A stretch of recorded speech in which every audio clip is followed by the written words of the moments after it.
Just what is an immune system? I mean, if I asked you to point to where your immune system lived in your body, where would you point?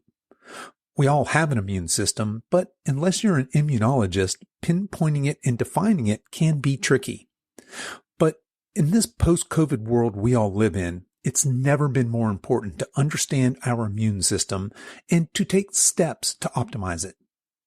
But here's the thing, we're all bio-individuals with different histories and genetic makeups, and what is ideal for your immune system may not be well suited for me. Some of us have hyperactive immune systems, while others have weak immune systems. My guest today is going to help us demystify our individual immune systems and teach us the steps we need to take to create healthy, balanced, optimized immune systems.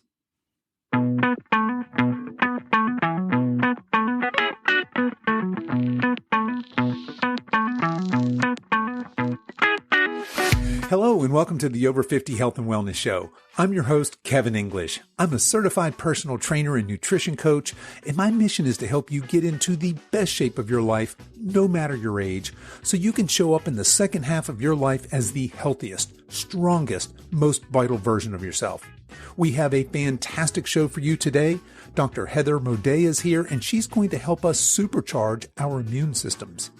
But before we get to that, I want to let you know that this episode is brought to you by MAPS Fitness Products. MAPS Fitness Products are hands down the best exercise programs on the planet. If you're hitting the gym but not following a professional, well thought out program, maybe you're just following something you saw online or maybe you're making it up as you go along, then these programs are definitely for you.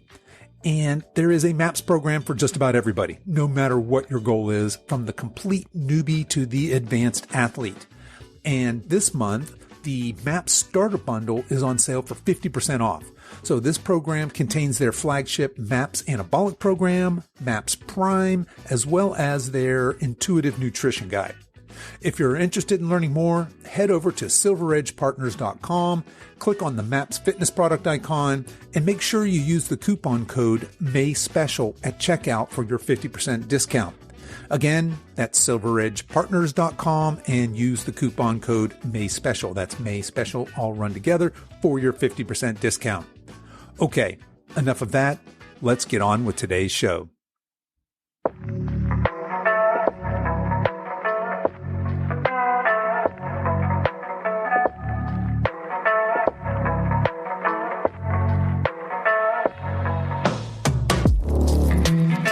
My guest today is Dr. Heather Moday. Heather is an immunologist trained in both traditional medicine and functional and integrative medicine. She is the founder of the Moday Center, where she and her team help people optimize their health and immune systems. Heather is the author of the book titled The Immunotype Breakthrough, your personalized plan to balance your immune system, optimize health, and build lifelong resilience. In today's episode, Heather is going to help define exactly what an immune system is, how it works, and most importantly, what you can do to build the strongest, most resilient immune system possible. I started our interview by asking Heather how she got interested in the field of immunology. It sort of happened after medical school. I did sort of the traditional route of going to a 4-year traditional medical training. And then I ended up training in internal medicine, which is sort of like most people understand what that means. It's general medicine. But then you can go after and do a fellowship. You can, do additional training in like cardiology or GI, pulmonary medicine, et cetera. And there's actually a fellowship training for immunology and allergic diseases or allergy. And it's not that well known about because it's pretty small. It's there's very few allergist immunologists that get trained every year. And this is different than people who go and get PhDs and work in labs. Most of the people who graduate with my type of training go on and work with people with allergies, asthma, sinus issues, all that kind of stuff. And of course, allergies are really a dysfunction of the immune system. So we also do see people who have immune dysfunction, although that is, I won't say it's rare because many of us have immune dysfunction, but in terms of immune dysfunction that people are born with, that's pretty rare. So that's sort of how I started. I just got interested in just the inner workings of the immune system and really enjoyed it. Yeah. Now you also, if I'm not mistaken, you got over into the functional side of medicine as well. Is that right? Why don't you talk a little bit about the difference in the practice of just conventional medicine as we've known it versus maybe what it's like to be a functional medicine practitioner?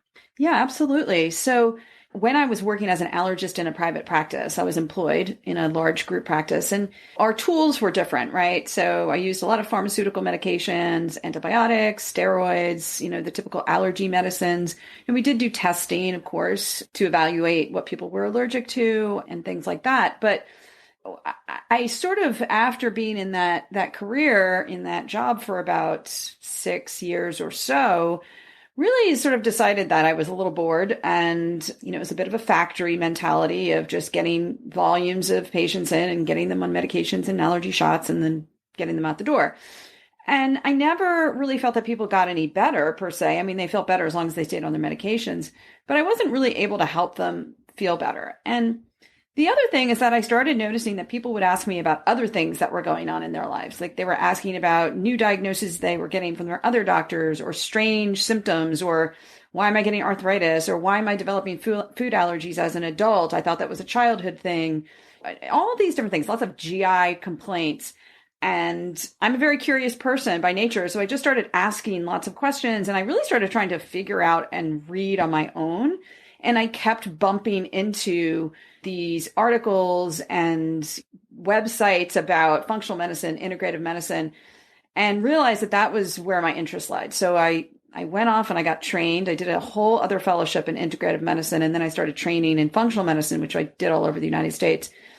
And the difference really is that it's not about just sort of naming and blaming a system and then a disease. It's about trying to figure out why someone has a symptom or why they have developed a disease. What's going on in the cellular level and the biochemistry and the immunology in our lifestyles, what's causing these things to become imbalanced, and then what can we do to reverse them or significantly improve their symptoms by changing things on the cellular level through lifestyle and diet, stress management, et cetera. Gotcha. So I think what I hear you saying then is, as a early professional, you were treating these people, these allergy patients, and it sounds like you were treating their symptoms, right? Yes. They were coming to you, you were giving them whatever that medicine is or that shot is. And of course, that meant they kept coming back, right? They were coming back for this repeat medicine.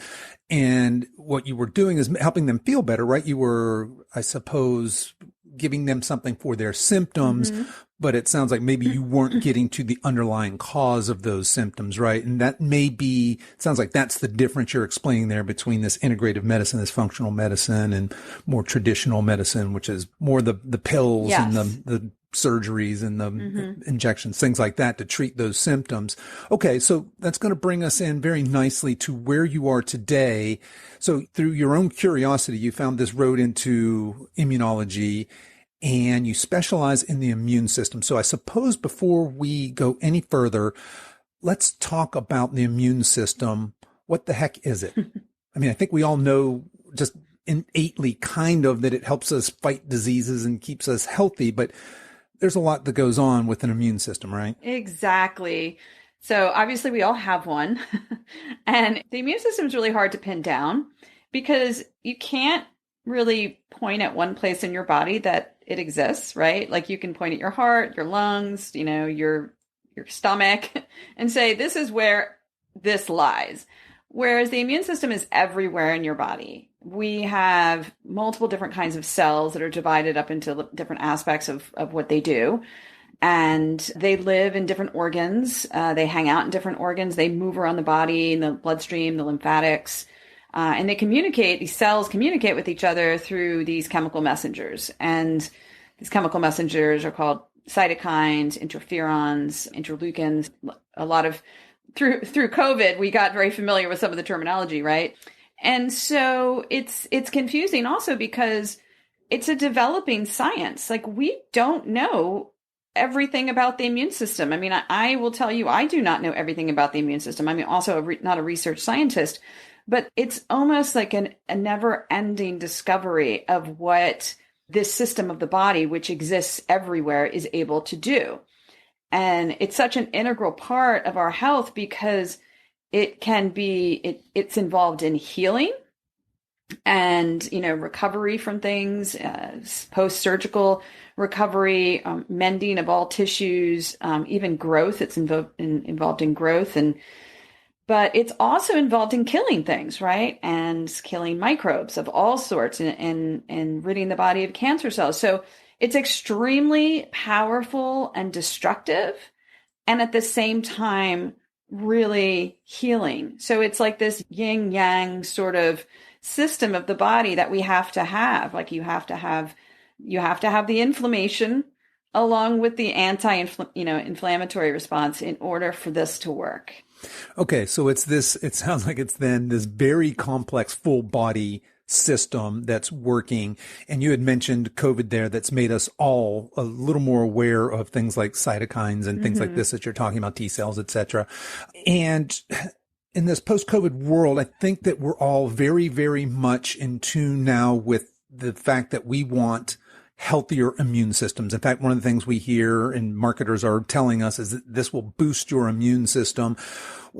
In order to, having read your book, I think I know where we're going to go here, but when we say boost our immune system, you talk a lot about balancing our immune system. And you just talked about our immune system needs to be able to kill things as well as heal things. And you've referenced inflammation in there. Talk to us a little bit about what a healthy immune system looks like, and then we'll, I'm sure, spend some time talking about an unhealthy system.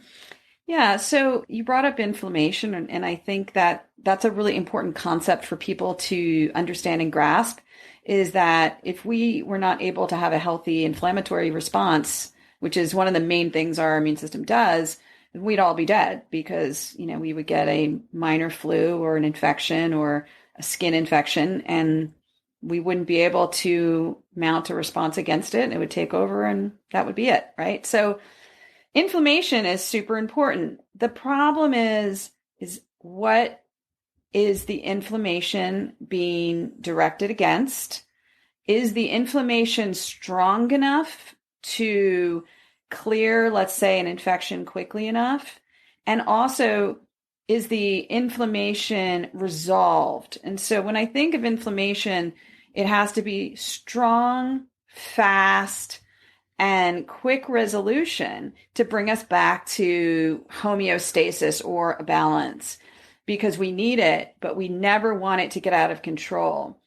And it's the fact that we have uncontrolled inflammation or misdirected or excessive inflammation is really the problem with a lot of different diseases that we all come up against throughout our lifetime. And so that's why I always talk about our inflammation and the balance of our immune response is really so important to keeping us healthy for almost every disease.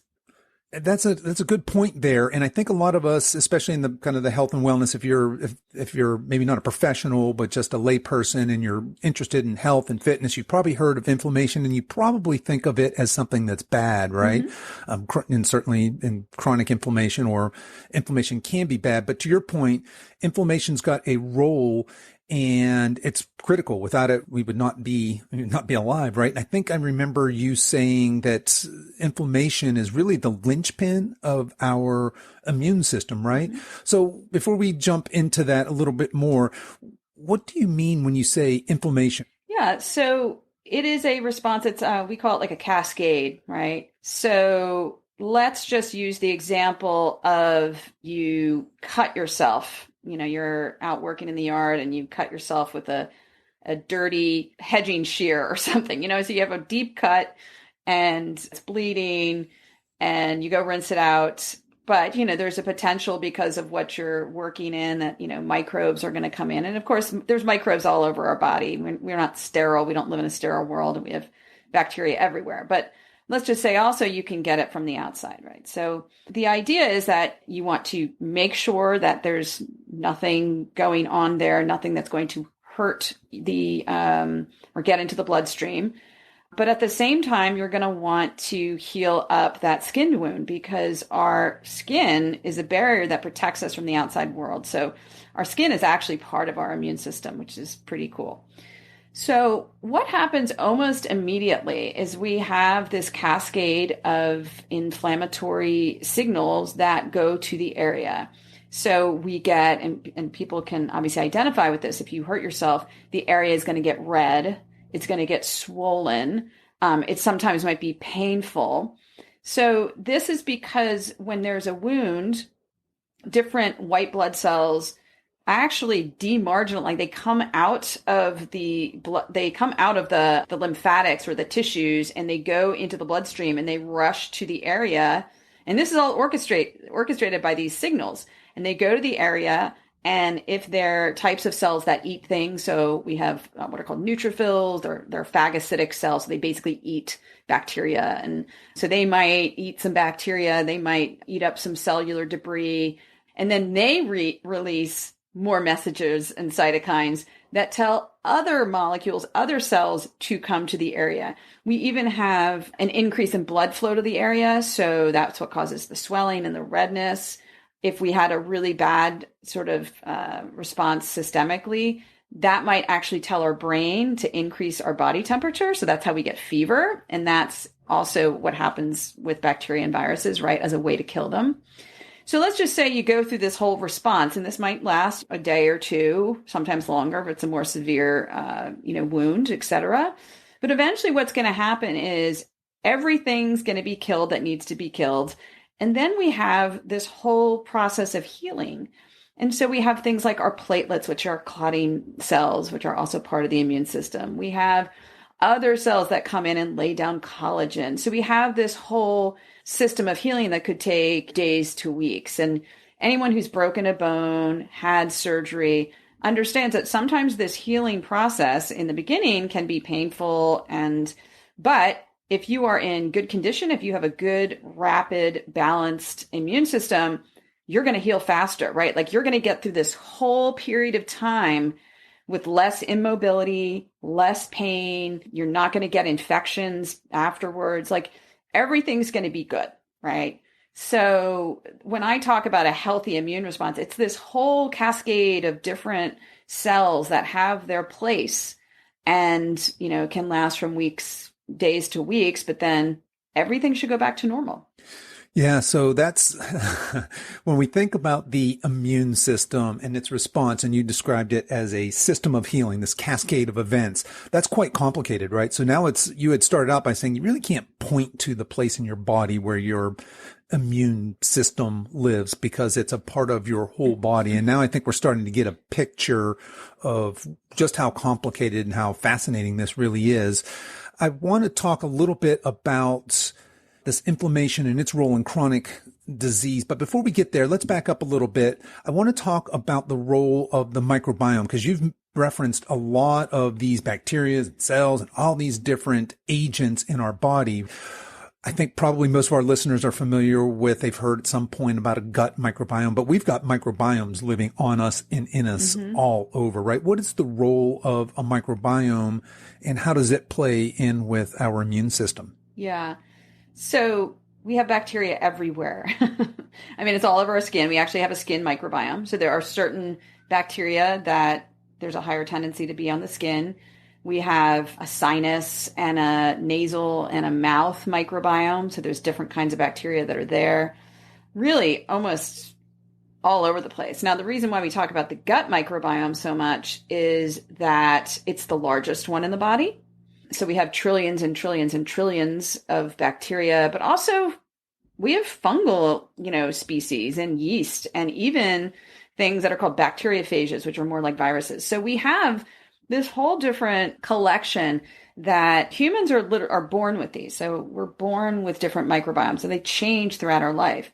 And in terms of what they do, I mean, obviously our mouth microbiome, some of the bacteria in there can actually keep other things at bay, other more dangerous bacteria out. They can help us break down food, literally increase enzyme production, and of course help with the healing process too, because our mouth is exposed to lots of different things, right?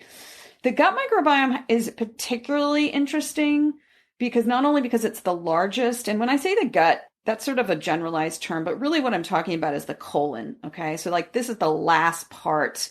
This is the large intestine, right? So that's where most of these species live.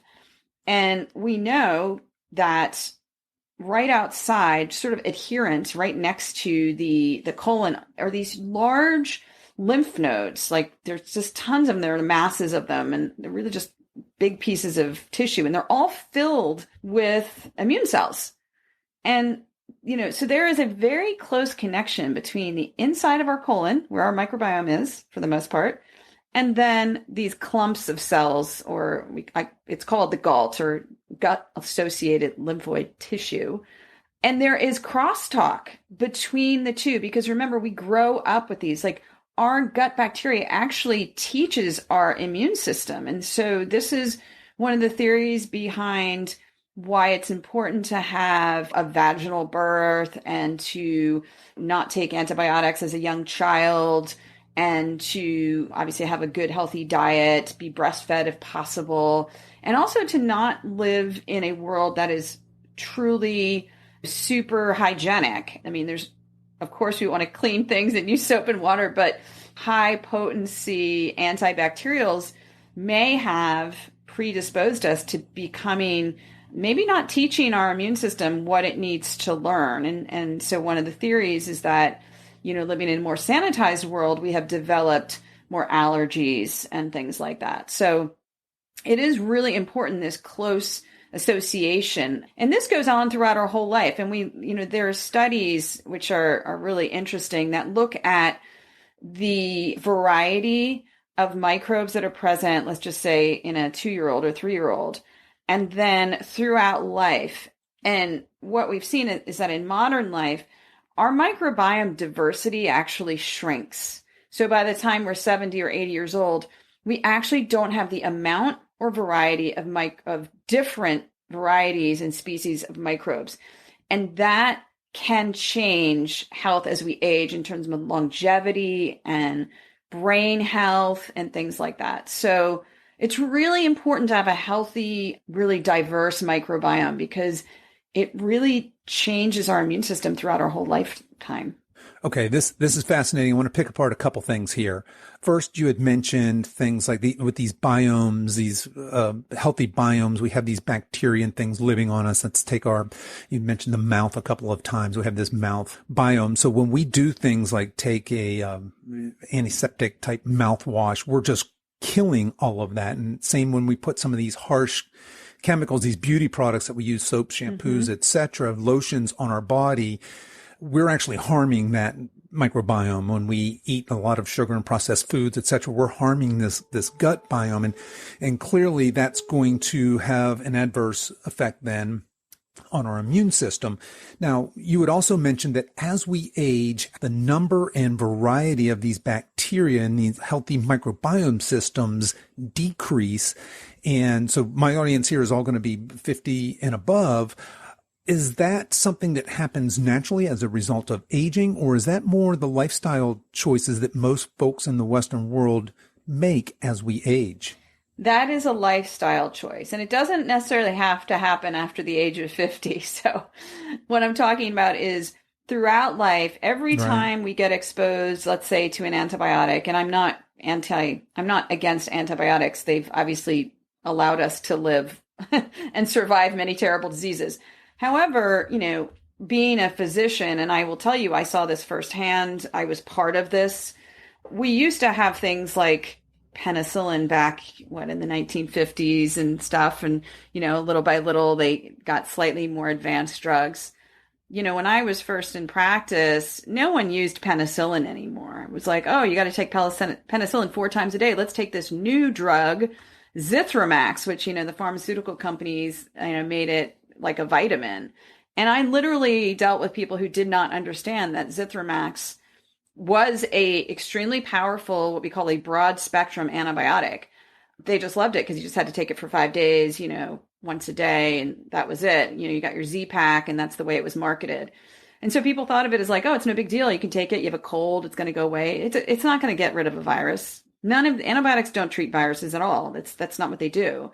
They treat bacterial infection. So if you don't have a bacterial infection and you're just dealing with a tickle in your throat or a sinus infection that's viral, and you take this, it's going to kill a lot of bacteria. It's going to kill staph and strep, but it's going to kill a lot of other healthy species that we have in our digestive tract, including things like bifidobacterium and lactobacillus, all these things that people eat yogurt and take probiotics for. So every single time you do that, and I mean, I had patients that were taking, antibiotics 2, 3 times, 4 times a year, like again and again and again, all through their 20s, all through their 30s. And antibiotics aren't the only thing, right? You have to cultivate, you have to feed your bacteria, and your bacteria don't eat things like meat. They eat vegetables, they eat fiber. So number one is fiber, and some resistant starches, which is a little bit different, but vegetables, fruits, grains, seeds, nuts, like fiber. And many people, based on epidemiologic studies, are fiber deficient. So, you take 30 years or 40 years of not eating a lot of fiber, you take that with a couple of rounds of antibiotics, and then there's a few other things that can deplete, lots of alcohol. There's lots of different other toxins that can do it too. You add that all up over your lifetime, so by the time you turn 50 or 60, yeah, you've taken down a lot of your good bacteria. You've changed the population and what your microbiome looks like. So it doesn't just happen over 50. It happens way before. Okay. So, and I'll go ahead and ask this question now, but we're hopefully going to deep dive into this later. So then the question is to the listeners listening to this that are a little alarmed, thinking, holy moly, I've trashed my immune system because I've not, done these things to my microbiomes over my lifetime, and it's cumulative effect. And so now I have fewer and less variety. Since this is lifestyle caused, by changing our lifestyle, can we repopulate? Can we make our microbiome and therefore our immune system better as we age? Yes, we absolutely can. And, we actually there's not a ton of large scale studies taking humans and, let's just say looking at their microbiome diversity and then putting them on a special diet and treatment plan for a year or two. I mean, those are the studies that we really need to be looking at. But smaller studies, animal studies, we do know that you can change significantly even inflammatory markers, which it's amazing. But some of the biodiversity seen on a stool test, if you're doing a DNA stool test, by changing someone's diet. And I've seen that just, in my patients, right? Because I run stool tests on everybody just about. You can literally see that someone has no appreciable level of certain human strains of bacteria that we would normally see in a healthy gut. And these are DNA tests. So sometimes, the DNA amount that is there is probably so small.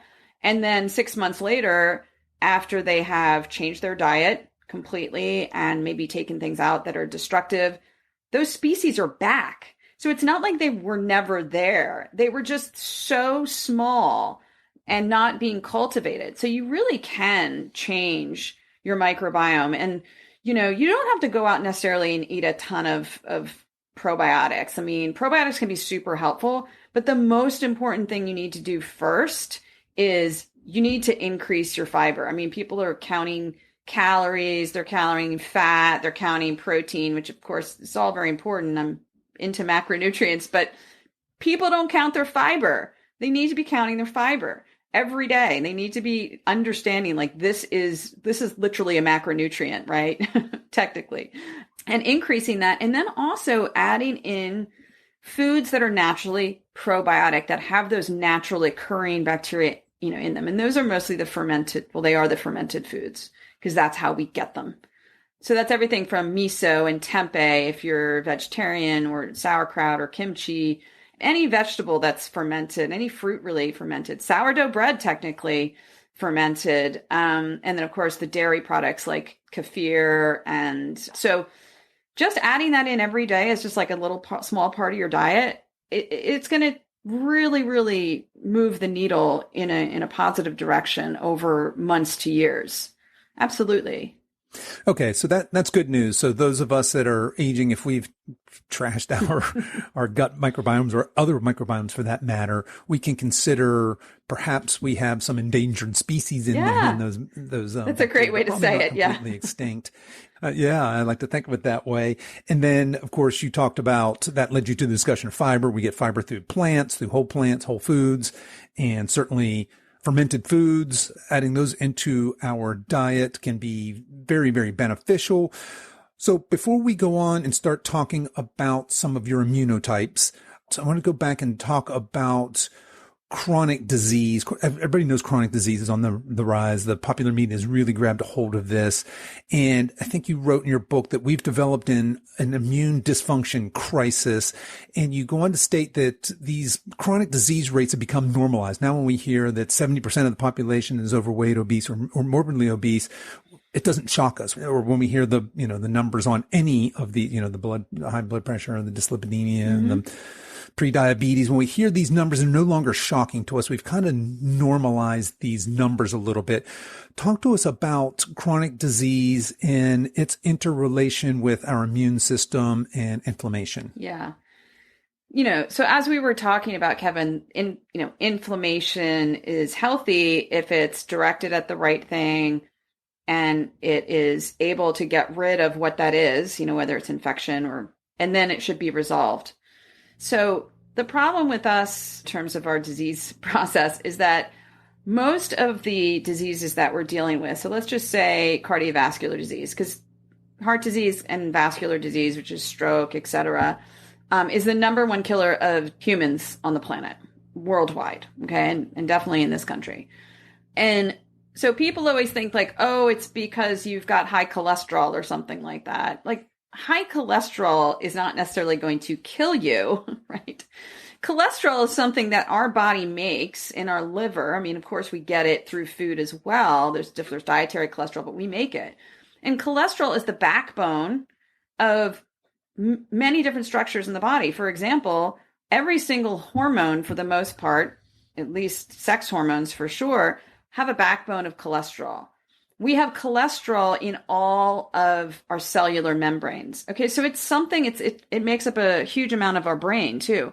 So cholesterol is super important as a structural thing, but it also acts as a way, it gets brought to areas of damage in our vasculature. So let's just say, for example, you are a smoker or say you're borderline diabetic and you may not know about it, and your blood pressure is just a hair high. What happens is our vessels get damaged. It gets damaged by the sugar molecules. They do this thing called glycation where they sort of, irritate them and like little shards of glass.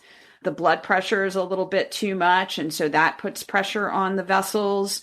Things that we eat cause issues. And cholesterol will go to the area and actually try to patch this stuff up. It's like glue, right?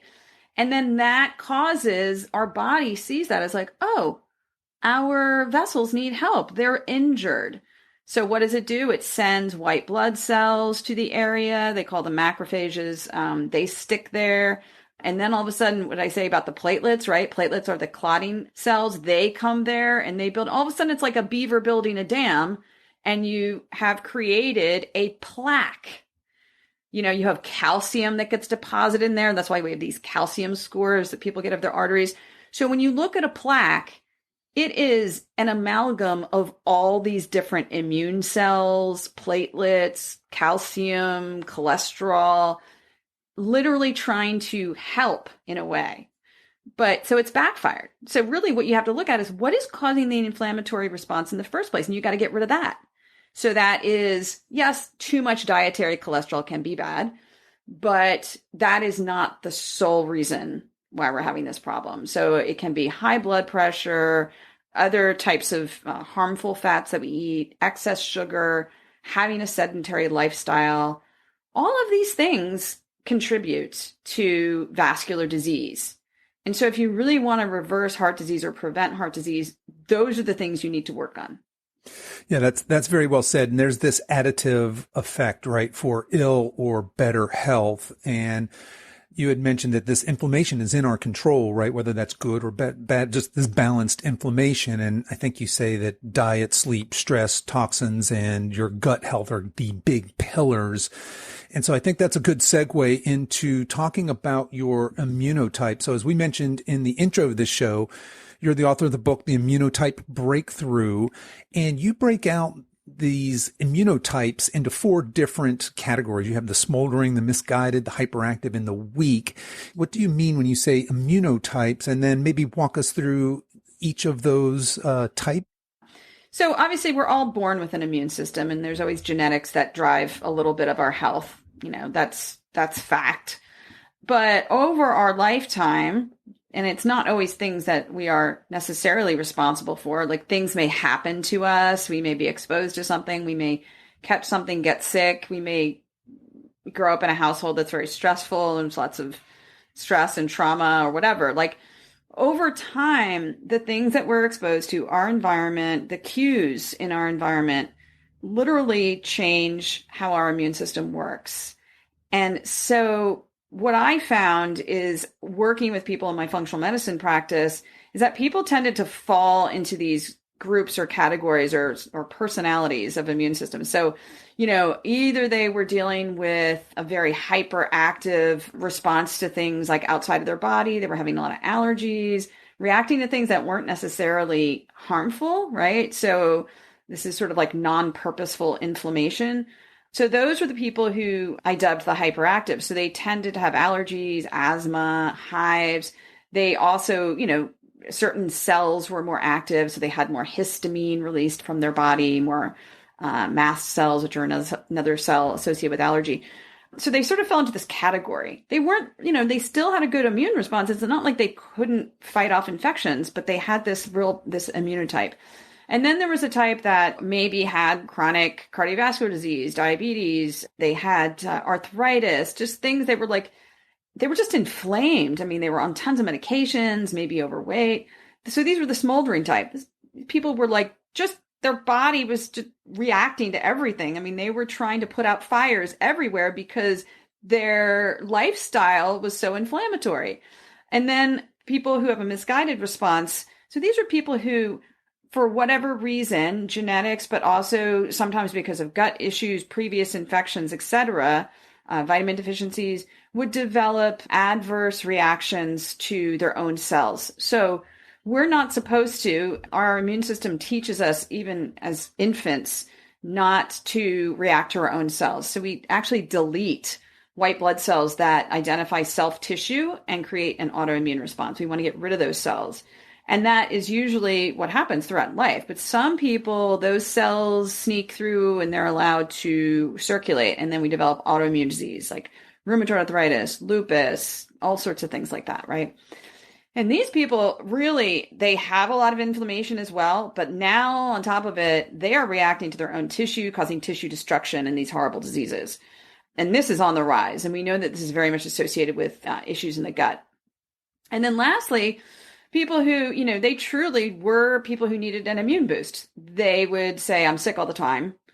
Everything that comes around, I get sick. I get food poisoning. Nobody else gets it. I get everything that my child brings home from school. I get strep throat 3 times a year. I've had pneumonia twice. I got a vaccine and my doctor said it didn't work. So these are the people who literally, their immune system is, for whatever reason, sometimes it's genetics, but oftentimes it's nutritional. Sometimes it's really bad stress. They're very much affected by toxins. They are not mounting a good immune response to actually fight things. So those people really are the ones that need the immune boost. So this is sort of like what I see in my practice. And I decided that you can't give the same, obviously there are definitely things that we all do that are beneficial, that help regardless of where you fall. But there are certain things for each immunotype that can be particularly helpful. Yeah, 100%. As I read through this, I was really taken in the way that you've got this framework.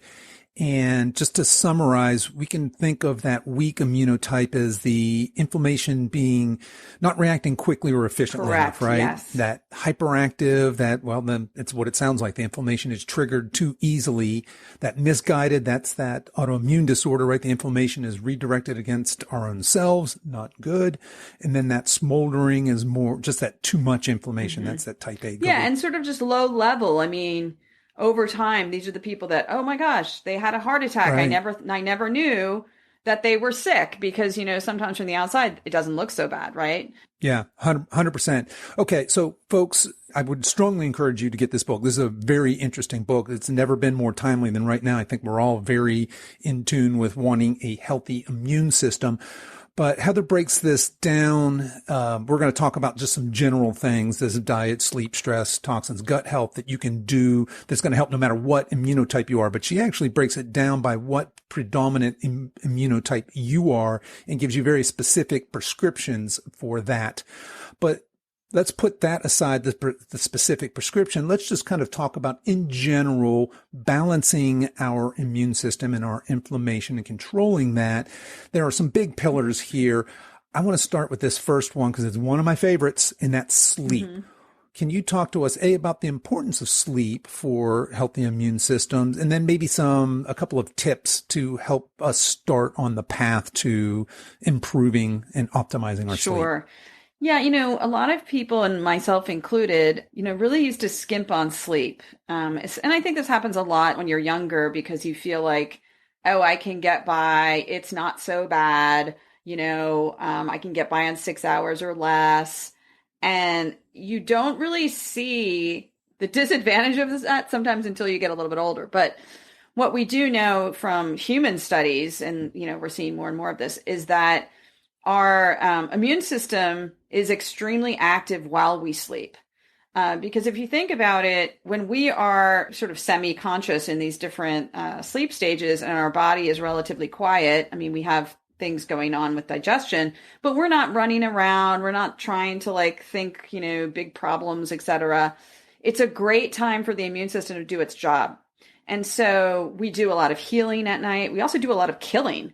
We kill a lot of bacteria and viruses. We create antibody responses at night. We can become inflamed at night. We have fevers more frequently at night. And a lot of, this whole pro-inflammatory and then anti-inflammatory response happens while we're sleeping due to the interaction of two hormones, melatonin and cortisol. And melatonin, people are familiar with because, people call it the sleep hormone. It's not really a sleep hormone. It's a circadian rhythm hormone. It is increased. I mean, it's secreted every day starting, let's say around 4 or 5 o'clock in the afternoon. It starts to increase and it peaks around, let's just say about 12 o'clock, 1 o'clock in the morning. Melatonin it signals the body to go to sleep, but it also signals the immune system to become very active. And then as it goes down and cortisol comes up, cortisol is technically our stress hormone, but it's also anti-inflammatory and acute in the initial stages, right? So it sort of shuts down that inflammation and then brings us back up in the morning to wake up. So when we disrupt our sleep cycles, so say we are going to bed at 1 o'clock in the morning, we're missing these, what they call non-REM cycles, these deep sleep cycles in the first part of the evening, we're actually shortchanging our immune function significantly. And I always like to quote this study about they took a group of adults and sleep deprived them. And it wasn't even that much deprivation. I think it was just less than 6 hours for a few days in a row. And this is, a lot of people live on that, right? And then they had another group who got 8 hours of sleep. They were able to sleep as long as they wanted. They vaccinated both of them with the flu vaccine. And then they measured their antibody responses to the flu vaccine several weeks later. And the people who had the deficiencies in sleep, which wasn't significant, had a 50% reduction in antibodies to the flu vaccine. So if you think about it, that's with everything. That's with probably not with vaccines. It's probably just with natural immunity. So every time you deplete yourself of sleep, you are depriving yourself of actually having a strong immune response against normal things. And most people can say like, oh yeah, I was run down, or like I was pulling all-nighters, or I was flying back and forth and I got sick, right? It makes a lot of sense. But we also see this in aging too. We see this in cognitive function, brain health as we get older. So the better we sleep, the less inflammation we have in the brain over time, because we're able to sort of clear out everything from the day before. And there's a lot of really interesting data in Alzheimer's disease and dementia and sleep. So yeah, it's crucial. Sleep is crucial. It is. If there was a magic pill, right, for health and wellness and longevity, that could be one of them, is good, healthy sleep and really prioritizing sleep and like you said, the REM and the deep sleep cycles. Now, you mentioned a few tips on optimizing sleep. Do you mind sharing just a couple of your favorite sleep tips? Absolutely. The biggest thing that I want people to understand is that sleep is something that needs to be protected. And if you want to really, protect your sleep, is get rid of all LED lights, bright lights. I don't care if it's broad spectrum light or the blue lights or the green lights, anything that is in your bedroom, coming from a screen, whether it is even an e-reader, believe it or not, emits some blue spectrum light. E-readers, phones, tablets, computers, TV screens, alarm clocks, anything that has that beam of light is going to shut your melatonin off. Like, it literally shuts it down because we perceive it through our eyes. It hits our retina and it hits this photocell.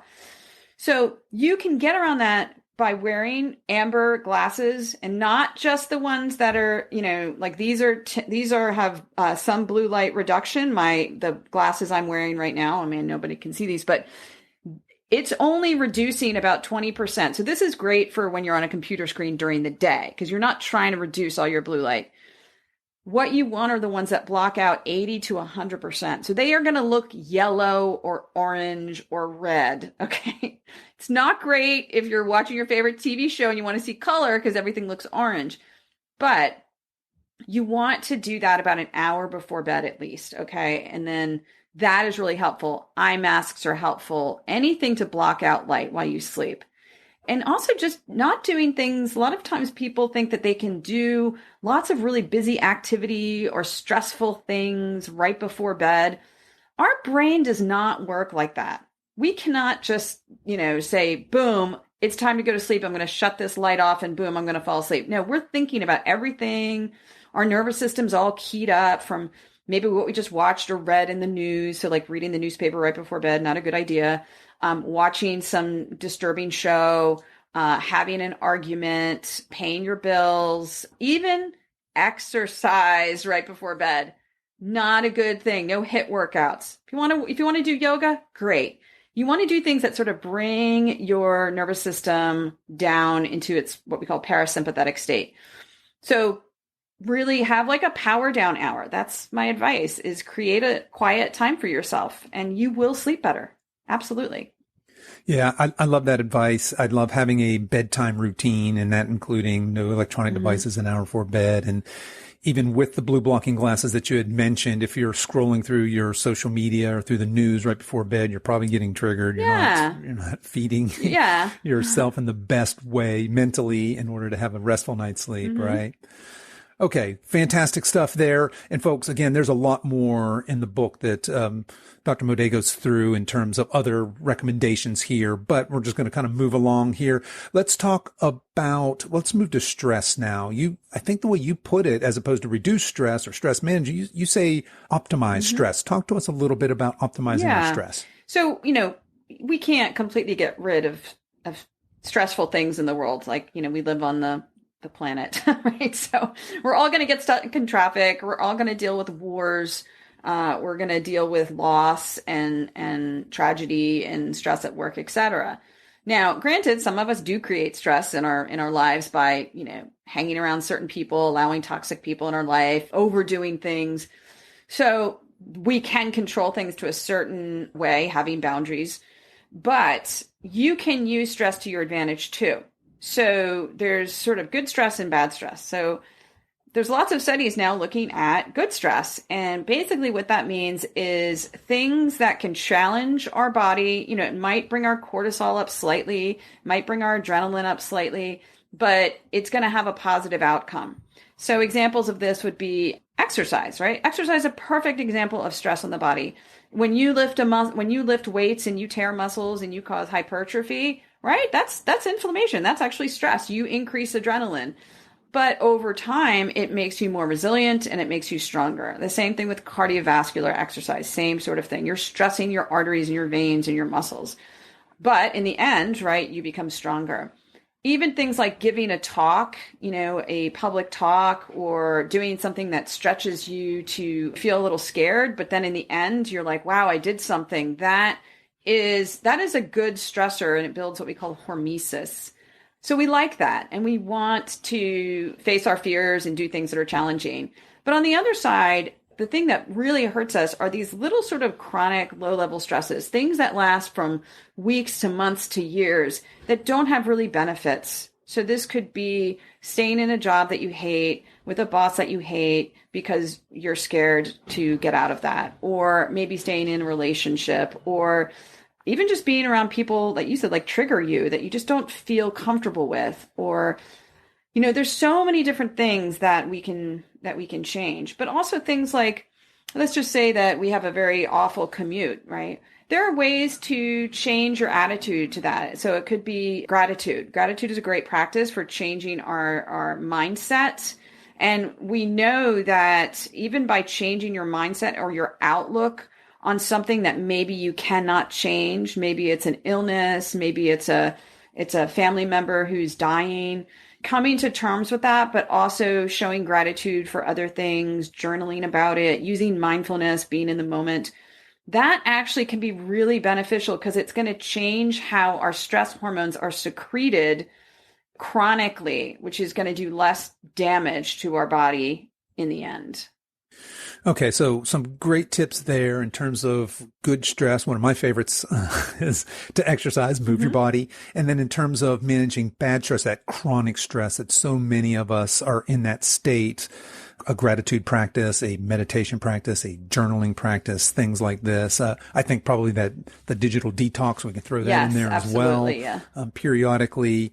A great way towards helping to manage that. Okay, let's move on to, we had referenced antibacterial products earlier, and that's going to fall into this next category. Let's talk about toxins. We're surrounded by toxins, and like stress, we may not be able to control all of it, but we can manage some of this as well. Talk to us about toxins and where they fit into helping us to optimize our immune systems. So, toxins can be, they're viewed by our immune system as things that are foreign, right? And in some ways, they actually can concentrate an inflammatory response. And a perfect example of this is, the manufacturing of vaccines. Not all of them contain these, but there are what they call adjuvants. So these are often things like mercury derivatives. Thimerosal is one that's really common. Thimerosal was in the flu vaccine. It is still in the flu vaccine. And what it does is it actually makes your immune system have a stronger response to the vaccine because they attach it to the vaccine itself. So if you think about it that way, when our body sees a foreign, whether it's a heavy metal, we know this to be in pesticides and things like that, we have an immune response that isn't, necessarily a good thing. And we've seen this in children who have high exposures to different plastics and phthalates and fire retardants, which are in a lot of different products. It actually induces more of a hyperactive or allergic response. And so there's correlation between increased asthma and things like that in children who have more of these exposures to toxins. And then also autoimmune disease. So there's correlations between different petrochemicals, organophosphates, which are found in pesticides, and definitely phthalates, BPA, et cetera, and autoimmune disease. So we want to reduce, without making ourselves crazy, the amount of these chemical toxins, which are freely used in manufacturing. I mean, we don't really have a lot of oversight from the Food and Drug Administration or from basically our chemical industry. The onus is really on them to prove that something is safe. And there's really not a lot of, there's not a lot that we can do other than be our own advocates And so I'm a big fan of going through, taking a day, going underneath your sink or going into your garage or basement and pulling out the stuff that you use on your yard and for cleaning and for beauty, et cetera, and really looking at the labels and understanding the toxicity. Because I think that with the explosion of, alternatives in the past, I would say decade, it's just unbelievable what we can use. The Environmental Working Group, which I listen to the book and I talk about a lot because I think they're a great organization, has fabulous databases on beauty products, sunscreen, really everything, cleaning products. If you think about it, 50 years ago or 60 years ago, what did your grandmother use to clean the house? A lot of people use boric acid or things like that were really benign. We didn't have just this mass quantity. It's the exposure is just so overwhelming now. So just limiting that, take out just a few things, decrease your toxic load, because over time, these toxins tend to accumulate in our fat and our tissues, and they're not removed very quickly. And so over time, it can make a difference. Yes, it certainly can. And it can be overwhelming because, to your point, these chemicals, which are now in the hundreds of thousands, are in all of our products. You've referenced our beauty care products, our cleaning products, not just where you think they are, like Roundup and things like that, but they're in your mattress, in your bedding, in your children's pajamas, and almost all of your kitchen cookware and storageware. And just because a bottle says it's BPA free does not mean that it's free of these toxins. And you could drive yourself nuts trying to get rid of all of them.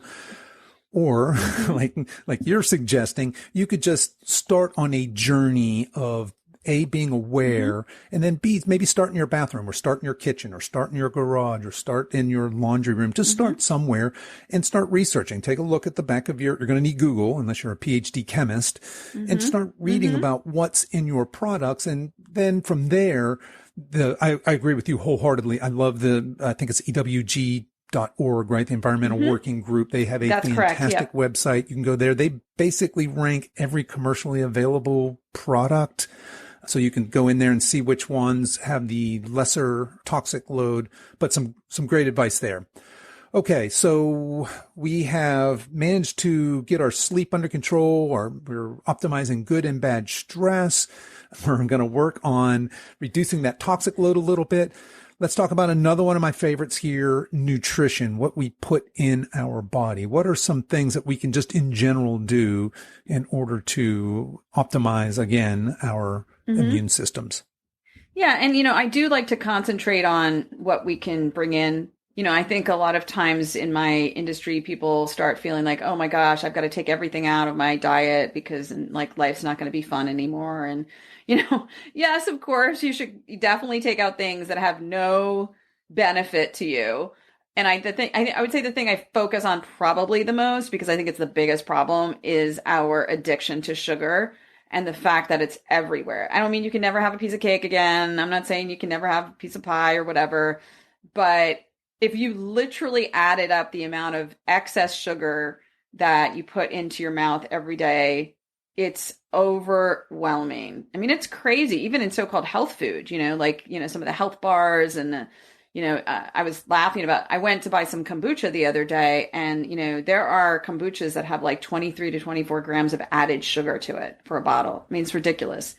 So sugar, take out as much as you can that's additional, right? And then try to focus if you're having sugary things like fruits, right? So that's number one. And then number two is you want to add in the good stuff. So, I mentioned fiber. Fiber is another thing you can track. I'm a big fan of people tracking because it's hard to know exactly all the time. So, use one of the trackers on your phone. They're free, different apps to use, and just put in, maybe just do a week and look and get a sense of how much actual fiber do you eat? And if you're like, oh, I'm really not hitting the mark, well then, okay, maybe you need to go buy some fiber. You don't have to, you can go buy some psyllium husk. You can buy some flaxseed or chia seed and just start adding it in little bits to your diet. So that's another big thing. And then outside of eating more vegetables and fruits, because plants are always going to give us the most antioxidants, is really, really focusing on those fruits and vegetables that have extremely high antioxidant and polyphenol amounts. So polyphenols are basically plant chemicals. They are what make a plant resistant to things in their environment, right? So let's just take blueberries. Everybody loves blueberries for the most part. Their pigment is something called anthocyanins. It's made from anthocyanins. That is the polyphenol that protects the blueberry plant. It also makes it beautifully blue. When we eat it, that transfers to us. So those anthocyanins are anti-inflammatory. They are what are called antioxidants. So antioxidants basically neutralize these damaging things called free radicals, which we are exposed to and we also create ourselves. And when we do that, we have less cell damage and better aging, right? So the more cell damage, the faster our cells age. So focusing on really high colored food, so the rainbow, and it's a fun thing to do, right? Like you can always say like, today I'm going to eat purple fruit. Tomorrow I'm going to eat red fruit, or I'm going to eat red vegetables or orange vegetables. Because if you pick a variety of things throughout your week and not just stick to like whatever, carrots and celery, which are great things, but you really make it diverse, you're going to be hitting a lot of these targets. And so I'm really focused on getting your antioxidants through food as much as possible. Yeah, I'm 100% with you there on both of your points. The getting rid of the added sugar, which means you're probably getting rid of most of your ultra processed foods, and then adding in the as much of that healthy, diverse plant foods as you possibly can. I just recently, we had a 21-day fat loss challenge in my group here. And one of the things was we had daily challenges, and one of the daily challenges was no added sugar. And so everybody had to look on the back of everything they ate and see, did it have it? And somebody had sent me a screenshot of this organic, very, I guess, well labeled chicken broth. And guess what was in there? Added sugar. It is everywhere. It's just so insidious, the added sugar. Yeah. All right. So let's finish up here. Yeah. It is. It's crazy. Let's talk a little bit, just the last one briefly, gut health. And I think you had even mentioned GALT, that gut-associated lymphoid tissue. Is that right? Tissue, yeah. So, what can we do to help our just overall gut health? Mm-hmm. It's really influenced by a lot of different factors. So obviously the food, as I've mentioned, sort of ad nauseum now, is fiber. The other thing is resistant starches, which a lot of people may not have heard of. Resistant starches are molecules that resist digestion in the stomach, and so they're acid resistant. So they make their way through down to the colon relatively undigested, and then they act as food. So the ones that I really recommend people using are legumes or beans, of course, without sugar. So things like lentils or black beans. And they're actually best, which is really interesting, cooking them first. Of course, all beans should be extremely well cooked, and then letting them cool to room temperature. So what happens is when those legumes cool, and this happens with potatoes too, is they actually create this resistant starch. They're different when they're hot. So if you have like a cold lentil salad, that's a really great thing. Purple potatoes and certain like root vegetables can be really good for this as well. Of course, this has to be balanced with the amount of carbohydrates and sugar that you do want to take in. So you don't want to eat tons and tons and tons of these, but this is a great way to get that. The other thing is, you want to not be doing things that are harmful to your gut. And a lot of people, especially a lot of people who do athletics and working out, they tend to, have their bottle of ibuprofen in their bag. And I'm not saying you can never take an ibuprofen, but these non-steroidal anti-inflammatory drugs, they interfere with a chemical that is involved with basically creation of ulcers and gastritis and things like that. And we don't want that in the stomach, but it also can affect the intestinal tract too. So you can develop sort of more intestinal permeability and damage. So that's a thing to just use sparingly. The other thing is not, a lot of people develop acid reflux and heartburn, and that's not uncommon. And once you rule out serious issues, instead of just popping, doctors are always happy to give you prescriptions for things like Prilosec and what are they called, proton pump inhibitors. There's lots of over-the-counter options too, which are similar. But over time, if you really had bad stomach acid problems or erosions, you could take it for a few weeks, but that is the absolute limit, because by reducing our stomach's production of hydrochloric acid, we're actually reducing our ability to digest protein specifically, especially if you're eating animal protein. Animal protein's hard to break down. And the biggest breakdown is in the mouth, mechanically, by chewing, and then in the stomach. So, and as we age, which is really interesting, is that we actually develop less and less ability to make stomach acid. So we tend to become what we call hypochlorhydric, or basically we develop low stomach acid. So this is common. So if we're taking these on top of that, we're not digesting our food. We're getting more undigested food. We're having problems getting the nutrients out of it. This can induce lots of problems. And so I really don't like to use those. And then, of course, just damaging things like a lot of people drink just way too much alcohol. It's sort of pretty cut and dry, like if you're pretty healthy and you want to have a drink once in a while, you're probably going to be fine. Although that's debatable in some circles, but over time, it really can cause erosions and damage to the intestinal lining and also to our microbiome. If you think about it, it's ethanol, right? So ethanol kills bacteria. So, these are just some things to think about, is putting in the good stuff, eating the fermented foods. Like I said, I didn't really talk about probiotics, but I do like to use probiotics, especially in cases when people have to take antibiotics. I'm a big fan of using probiotics around that time and afterwards for several weeks to try to recolonize the gut as much as possible. And there's really no disadvantage except for it can be expensive, Yeah. So, well, thanks for sharing that. That's a lot of really good tips. Through all of those, through our diet and our sleep and our stress management, the gut health and eliminating toxins. So, folks, if you want to learn more, the book again is called The Immunotype Breakthrough by Dr. Heather Moday. And I'll put links to that as well as everything we discussed earlier here into the show notes. You guys can find that there. Heather, as we're wrapping up today, what's next for you? What's on the horizon?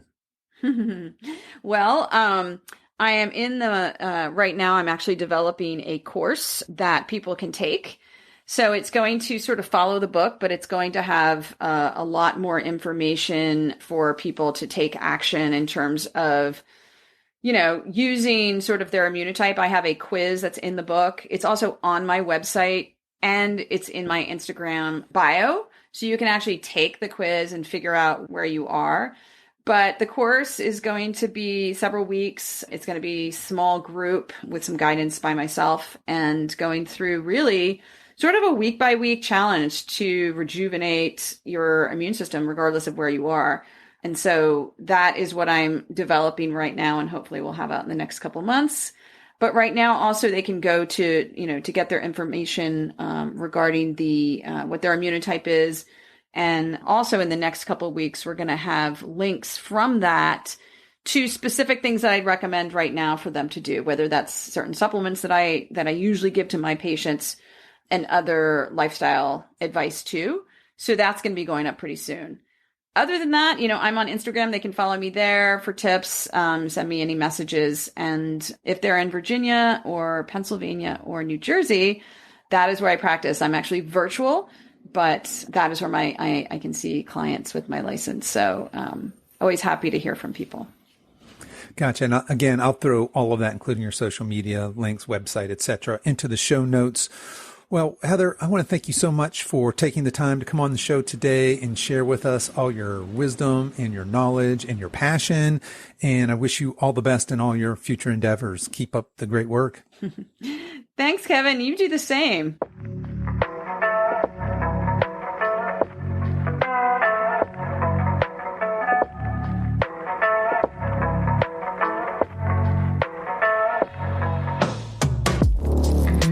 Okay, folks, that's our show for this week. I hope you enjoyed today's conversation as much as I did. You can find all the links to the resources we discussed in this episode over at silveredgefitness.com/ episode 120. And you can continue the conversation over there as well. I'd love to hear your thoughts and comments on today's show. As we wrap up our time together today, you can show your support for this show in two important ways. One is to tell a friend about this podcast and encourage them to give it a listen. The second is to give this podcast a 5-star review on whatever platform you listen to podcasts on, and be sure to subscribe and follow so you don't miss any future episodes. I also want to let you know that if you've enjoyed this podcast, I have other free resources over at silveredgefree.com. There you'll find my guides with my top tips on exercise, nutrition, and lifestyle. So feel free to head over there and download anything that looks useful to you in your health and wellness journey. I really appreciate you spending your time with me today, and until next time, stay strong.